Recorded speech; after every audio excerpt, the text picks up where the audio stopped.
جلال پور پیروالا منتخب M P اے پی پی ملک لال محمد جویا نے میونسپل کمیٹی میں کھلی کچہری میں شرکت کی اور شہریوں کے مسائل سنے اور مسائل حل کرانے کی یقین دہانی کروائی۔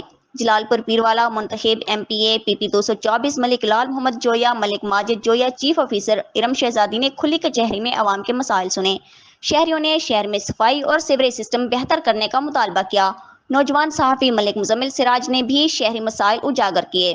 عیدگاہ موڑ سے دی ایجوکیٹر اسکول تک 15 سے زائد مین ہال کے ڈھکن ٹوٹ پھوٹ کا شکار ہیں اور بہت سے غائب ہیں۔ منتخب ایم پی اے ملک لال محمد جویا نے میونسپل کمیٹی کے عملے کو فوراً نوٹس جاری کیا اور جلال پور پیروالا جہاں بھی مین ہال کا ڈھکن غائب ہے یا ٹوٹا ہوا ہے فوراً لگایا جائے، اور ٹی ایم اے محسن خان کو بھی ہدایت جاری کی شہر میں صفائی کے نظام کو بہتر بنایا جائے تاکہ شہریوں کو کسی بھی پریشانی کا سامنا نہ کرنا پڑے۔